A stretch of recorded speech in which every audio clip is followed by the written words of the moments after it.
ಉಮಾಪತಿಯವರು ಈಗ ಅವರ ಹೆಸರು ಈಗ ಮರ್ಡರ್ ಕೇಸಲ್ಲಿ ಕೇಳಿ ಬಂದಿದೆ. ಅವರ ಪಾತ್ರ ಏನು ಅಂತ ಪೊಲೀಸರು ವಿವರಿಸಿದ್ದಾರೆ. ಪೊಲೀಸರಿಗೆ ಸ್ಪಷ್ಟತೆ ಸಿಕ್ಕಿರೋ ಕಾರಣಕ್ಕಾಗಿ ಅವರನ್ನು ಅರೆಸ್ಟ್ ಮಾಡಿರೋದು. ಹಾಂ ಸರ್. ಪ್ರಶ್ನೆ ಏನು ಬರ್ತಿದೆ ಅಂತಂದ್ರೆ ಸಿಎಂಗೆ ಒತ್ತಡ ಹಾಕುವಂತ ಪ್ರಯತ್ನಗಳನ್ನು ಕೆಲವರು ಮಾಡ್ತಿದ್ದಾರೆ. ಅವರ ಆಪ್ತರು, ರಾಜಕೀಯವಾಗಿ ಗುರುತಿಸಿಕೊಂಡವರು, ರಕ್ಷಣೆ ಮಾಡೋದಕ್ಕೆ ಮಾಡಿದ್ರಂತೆ.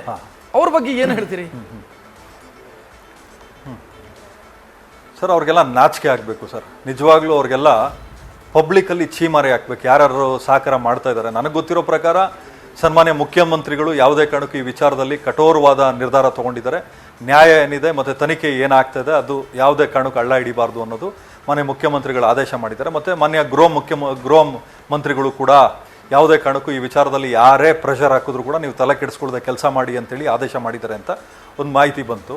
ಅದು ಬಿಟ್ಟು ಕೂಡ ಪೊಲೀಸ್ ಇಲಾಖೆ ತುಂಬ ಜವಾಬ್ದಾರಿಯುತವಾಗಿ ಬೆಂಗಳೂರು ಪೊಲೀಸು ಭಾಳ ಗೌರವಯುತವಾಗಿ ಇದನ್ನು ಇನ್ವೆಸ್ಟಿಗೇಷನ್ ಮಾಡ್ತಾ ಇದೆ ಅನ್ನೋದ್ರ ಬಗ್ಗೆ ನನಗೊಂದು ನಂಬಿಕೆ ಇದೆ ಸರ್. ಆಮೇಲೆ ಯಾರ್ಯಾರು ತಮಗೆ ಗೊತ್ತಿದೆ ಸರ್ ಯಾರ್ಯಾರು ಇದಕ್ಕೆ ಕೈ ಜೋಡಿಸ್ತಾ ಇದ್ದಾರೆ ಏನು ಎತ್ತ ಅಂತೇಳಿ. ಆಮೇಲೆ ತಾವೇ ಅದನ್ನ ಊಹೆ ಮಾಡ್ಬೋದು. ಒತ್ತಡ ಹಾಕಿದವರ ಹೆಸರನ್ನ ಈ ಹಿಂದೆ ಒಮ್ಮೆ ತಾವು ಪ್ರಸ್ತಾಪ ಮಾಡಿದ್ರಿ, ಹೆಸರು ಈಗ ಬೇಡ, ತಾವು ಒಮ್ಮೆ ಪ್ರಸ್ತಾಪ ಮಾಡಿದ್ರಿ, ಅವರಿಂದಾಗಿ ಹಾಳಾದ್ರು ದರ್ಶನ್ ಅಂತ. ಮೈಸೂರಿನ ಗ್ಯಾಂಗ್ ಅದು. ಹಾಂ ಸರ್, ಹಾಂ ಸರ್, ಸರ್ ಗೊತ್ತಿದೆ ಸರ್. ಅದೇ ನಾನು ಹೇಳದ್ನಲ್ಲ ಸರ್, ಹೆಸರು ಹೇಳಬಾರ್ದು. ಯಾಕೆಂದರೆ ಇವತ್ತು ಕಾನೂನು ಅವ್ರಿಗೂ ಒಂದೇ ನಮಗೂ ಒಂದೇ. ಈಗ ನಮಗೆ ಅದನ್ನು ಸಾಬೀತು ಮಾಡೋಕ್ಕೆ ನಮ್ಮ ಹತ್ರ ಡಾಕ್ಯುಮೆಂಟ್ ಇಲ್ಲ. ಬಟ್ ಅವರೆಲ್ಲ ಪ್ರೆಷರ್ ಹಾಕಿರುವಂಥದ್ದು 100% ಸತ್ಯ ಸರ್. ಇವಾಗ ಒಬ್ಬ ಸಚಿವರು ಇರ್ಬೋದು, ಒಬ್ಬರು ಶಾಸಕರು, ಅನೇಕ ಶಾಸಕರು, ಒಬ್ಬರು ಸಚಿವರು, ಇವರೆಲ್ಲ ಭಾಳ ಪ್ರೆಷರ್ ಆಗ್ತಾ ಇದ್ದಾರೆ ಅನ್ನೋದ್ರ ಬಗ್ಗೆ ಮಾಹಿತಿ ನನಗೆ ಮಾಧ್ಯಮ ಮಿತ್ರರು ಮತ್ತು ಪೊಲೀಸ್ ಇಲಾಖೆ ಸ್ನೇಹಿತರುಗಳಿಂದ ನಮಗೆ ಮಾಹಿತಿ ಬಂತು ಸರ್. ನಾನು ಭಾಳ ಬೇಜಾರು ಮಾಡಿಕೊಂಡೆ. ಅವ್ರ ಮನೇಲಿ ಈ ರೀತಿ ಸಾವು ಆಗ್ಬಿಟ್ರೆ ಬಿಟ್ಬಿಡ್ತಾರಾ? ಹಿಂಗೆ ಕರ್ಕೊಂಡೋಗಿ 1 ಕೋಟಿ ಕೊಟ್ಬಿಡ್ತೀನಿ ಪೋಸ್ಟ್ ಮಾರ್ಟಮಲ್ಲಿ, ಇಷ್ಟೋಪಥಾಲಜಿಯಲ್ಲಿ ಇವ್ರಿಗೆ ಹೆಂಗೆ ಬೇಕು ಹಂಗೆ ರಿಪೋರ್ಟ್ ಕೊಟ್ಬಿಡ್ತಾರಾ ಅಂತ ನಾನು ಅದೇ ಊಹೆ ಮಾಡಿಕೊಂಡೆ ಸರ್. ಈಗ ಉಮಾಪತಿಯವರೇ, ದರ್ಶನ್ ಅವರಿಗೆ ದೊಡ್ಡ ಫ್ಯಾನ್ ಬೇಸ್ ಇದೆ, ಅದನ್ನು ನಾವು ಅಲ್ಲಗೆಳೆಯೋದಕ್ಕೆ ಸಾಧ್ಯ ಇಲ್ಲ. ಯಾಕಂತಂದರೆ ಬಾಕ್ಸ್ ಆಫೀಸ್ ಸುಲ್ತಾನ್ ಅಂತಲೇ ಅವ್ರನ್ನ ಕರೀತಾ ಇದ್ರು.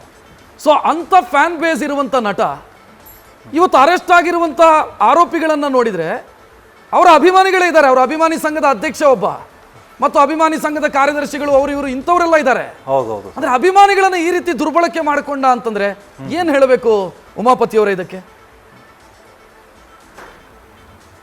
ಸರ್, ಯಾವತ್ತು ಒಂದು ಒಳ್ಳೆ ಲೀಡರ್ಶಿಪ್ಪು, ಒಂದು ಒಳ್ಳೆ ನಾಯಕತ್ವ ಗುಣ, ಒಂದು ಒಳ್ಳೆ ಸಂಸಾರಿ ಬುದ್ಧಿ ಏನಿರ್ತದೆ ಅಂದರೆ ಏನೇ ತೊಂದರೆ ಬಂದರೂ ನನಗಿರಲಿ, ನನ್ನ ನಂಬಿರೋರ್ಗಿರಬಾರ್ದು ಅನ್ನೋದೊಂದು ದೃಷ್ಟಿ ಇರ್ತದೆ. ಬಟ್ ಏನೇ ಬಂದರೂ ನಮ್ಮ ಜೊತೆಲಿರೋರ್ಗಿರಲಿ, ನನಗೆ ಮಾತ್ರ ಏನೂ ಇರಬಾರ್ದು ಅನ್ನೋದನ್ನು ನಾನು ಇವಾಗ ನೋಡಿದೆ ಸರ್.